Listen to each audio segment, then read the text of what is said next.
Berarti sesuatu mukjizat dikatakan kontekstual. Karena tergantung di zaman itu apa yang paling dihebatkan. Betul. Di zamannya Musa yang paling hebat adalah sihir. Maka dia menunjukkan sesuatu yang lebih bagus daripada sihir. Oke, pertanyaannya. Kenapa Nabi Muhammad cuma dapat buku? Zamannya. Di zamannya. Karena zamannya... Karena di zamannya... buku, bukan informasi adalah sesuatu yang paling penting melebihi segala-galanya. Contoh kayak gini misalnya. Informasi. Ada orang yang pernah ketika aku live, Mas. Dia bilang begini. Ustadz, kasih tahu aku nasihat karena aku mau bunuh diri. Itu di YouTube, Mas, dia ngetik. Kasih aku nasihat ketika aku mau bunuh diri.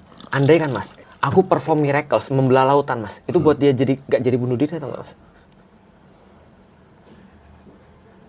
Bisa jadi sih. Sebelum saya mati, saya bisa diajarin juga dong.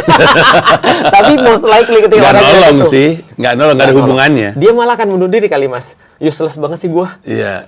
Artinya itu nggak nyentuh masalahnya dia. Iya, Karena masalah orang beda-beda. Lu belah laut, gue cuma kagum doang itu. Betul. Iya. Kalau andai kan aku ngidupin orang mati, membantu dia atau enggak? Nggak Membantu dia juga. Tapi kita tahu bahwa ada orang problematika ketika dia mau bunuh diri. Problematikanya most likely di sini. Maka apa yang harus aku sampaikan adalah sesuatu yang mempengaruhi cara berpikir dia sehingga dia nggak jadi bunuh diri kan gitu kan ya. Nah, itu kekuatan Al-Quran, informasi. Karena yang paling penting di zaman itu bukan lagi sesuatu yang bersifat fisikal, nanti kita akan bahas, tapi informasi.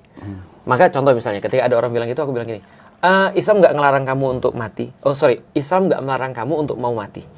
Tapi please, kalau kamu mau mati, kasih proposal ke aku, gimana cara mati yang paling bagus. Karena Islam ngajarin kayak begitu. Tolong kasih tahu aku. Kalau kamu sudah punya proposal untuk cara mati lebih bagus, mari kita review bareng-bareng. Kalau itu oke, boleh, ayo. Tapi kalau itu nggak oke, ayo kita buat proposal yang lain. Oke, nggak oke-nya, Ustadz, patokannya Al-Quran? Tentu saja, patokannya Al-Quran. Tapi setidaknya Al-Quran kan tidak melarang orang mau mati, Mas.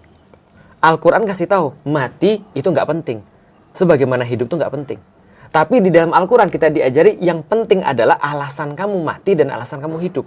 Dan Al-Quran ngajarin kita, kalau kamu siap mati untuk alasan yang benar, di saat itulah kamu benar-benar baru siap hidup. Tapi kalau ada orang nggak siap mati, Mas, most likely dia nggak akan siap hidup juga. Karena dia nggak tahu ngapain dia hidup ini. Karena dia nggak siap mati. Orang kan baru bisa jalani kalau ada ujungnya. Kita main game misalnya. Kalau kita main game, itu kalau kita tahu game overnya seperti apa, baru itu menjadi berarti. Kalau kita main olahraga, basket, itu bisa berarti karena ada angkanya itu.